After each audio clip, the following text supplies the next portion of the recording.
नजर रखिएगा, लेकिन खास तौर पे कच्चे तेल पे अगर यहां से तगड़ा इंचअप हो रहा है नहीं हो रहा। वैसे ओपेक प्लस की कल बैठक भी हुई है, उन्होंने ये सब जियोपॉलिटिक्स पे कोई चर्चा नहीं करी और डिसाइड करा कि भाई साहब तेल जितना सप्लाई चल रहा है उतना ही रखेंगे, कोई चेंज नहीं करेंगे। ये एक्सपेक्टेड भी था। खैर, सोना चांदी हमारे लिए तो 4400 का 4400 पे रखा हुआ है, तो सब वेरिएबल्स ठीक हैं अभी, तो नजर रखिएगा। तो इसीलिए इन सब स्टेबिलिटी के बीच में गिफ्ट निफ्टी थोड़ा बहुत इंचअप करता हुआ वापस। ऐसे में फिर मार्केट्स का अप्रोच क्या रखें, निफ्टी बैंक की स्ट्रैटेजी क्या हो, लाइए जरा स्टिंग प्ले आउट करिए आज का गेम प्लान वीरू के साथ डिस्कस कर लेते हैं। वीरू भाई साहब गुड मॉर्निंग। बढ़िया फ्राइडे के मूव्स, अच्छा लगा स्क्रीन को देख के, और उन पिछले हाईस के ऊपर ही जाके फाइनली सेशन की समाप्ति कर देना दमकम के साथ अपने आप में सराहनीय था। आज भी बढ़िया शुरुआत के इंडिकेशंस आ रहे हैं, करना क्या है? गुड मॉर्निंग आशीष। देखिए, हमारे पास एक बहुत डेडिकेटेड, बहुत ही अगर आप देखें चैलेंज कर देने वाली ऑप्शन जोन था आशीष, और 26,200 26,100 में हम ट्रैप थे। लीडर्स को बिहेव करा था लीडर्स की तरह, और वो हुआ, और ये चमत्कार ऑल टाइम हाई गया। Look at Reliance, look at ICICI bank, look at HDFC bank, M&M और L&T। इन सब ने वो काम किया और इंडेक्स का यहाँ आना लाजमी हो गया। आशीष, शुक्रवार को 9:15 से लेकर 9:30 के बीच में जब मैं स्क्रीन पे भी था, जिस प्रकार की put writing at the money पे थी 26,200 पे, वो क्लियरली विजिबल था कि हम इस जोन को बाइसेक्ट करने जा रहे हैं विद स्ट्रॉन्ग कन्विक्शन।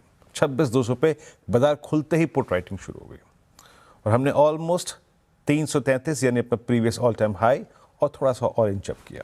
वो क्लियरली मेंशन था, the moment you will cross 26,181 and 233 ये आएगा।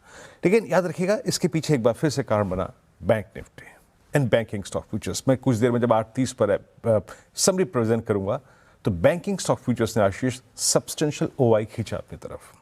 खैर, मैंने शुक्रवार को क्लोजिंग में यह भी कहा था कि कैरी करिए long without any ifs and buts. खैर, एक बात यह बिल्कुल है कि जियोपॉलिटिक्स चरम पर है, और दूसरी बात यह है कि अब फुल फ्लैज FIs पार्टिसिपेशन आएगा तो क्या डायनेमिक्स बदलेंगे, वो वक्त बताएगा। लेकिन हमें स्टैट्स पर फोकस करना है। लास्ट सेशन के दोनों FIs और DIs की बैंक थी, दैट्स गुड, ये अच्छी चीज़ है। और याद रखिएगा, इस कैश की बाइंग के साथ साथ 290 करोड़ रुपए की और DIs के लगभग 670 करोड़ रुपए की मेजर थ्रस्ट जो इंडेक्स के लिए जनरेट किया वो था शॉर्ट कवरिंग ने।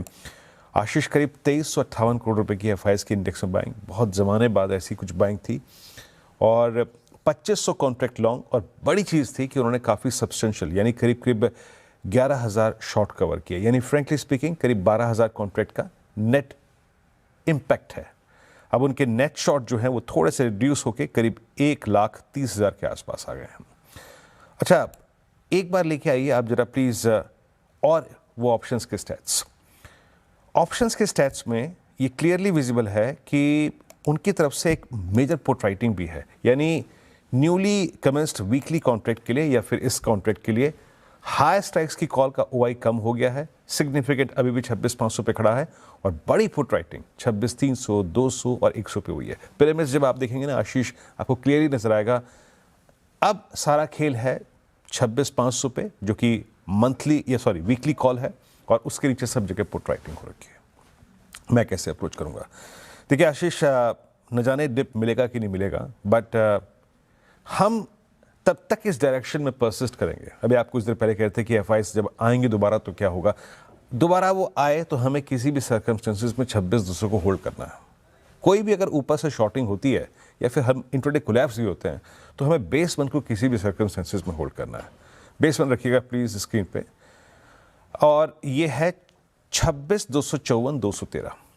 एनी डिप टुवर्ड्स बेस 1 वो कंसिडर करा जाएगा, डे ट्रेडर के लिए एक बहुत अच्छा डिप होगा। अभी एज ऑफ नाउ इस डायरेक्शन का बेस है 10 डे में 109, 26,109, माफ कीजिएगा, वो 25,109 लिखा, 26,109 है। तो हमें पहले बेस तक के डिप को आप बाय कर सकते हैं, दैट्स गुड। लेकिन ऊपर की तरफ अभी थोड़ा चैलेंज आएगा 26,376, 409 पे, RS1 पे 26,376 और लगभग आपका 26,409। अगर आप इसको बाइसेक्ट करते हैं तो अल्टीमेटली आप प्रोसीड करेंगे टुवर्ड्स 448, 489 एंड 533।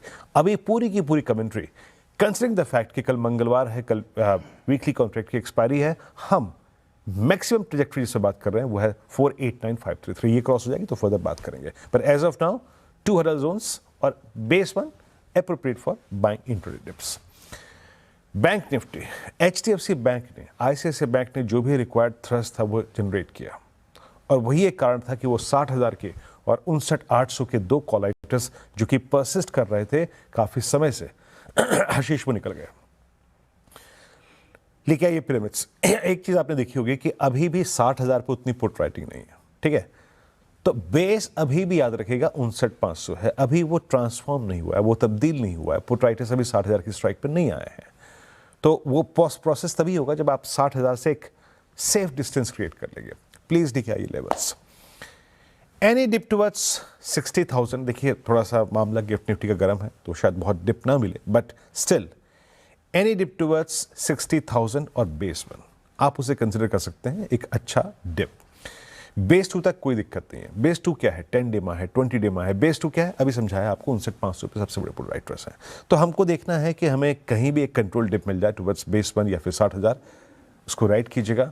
अब बैंक निफ्टी का हर्डल परसिस्ट करता है लगभग 60,350 के आसपास और 533 के आसपास। इस जोन को आप स्ट्राइक करेंगे और अगर ये जोन कट गया तो ये फर्दर प्रोसीड करेगा टुवर्ड्स बड़े रेजिस्टेंस की तरफ, RS2 की तरफ। और एक और चीज़ होगी उस वक्त, आपका बेस जो अभी भी 59,500 पे खड़ा है वो उछल कर या फिर थोड़ा सा चेंज होकर थोड़ा सा ऊपर आके 60,000 के आसपास होगा। आशीष।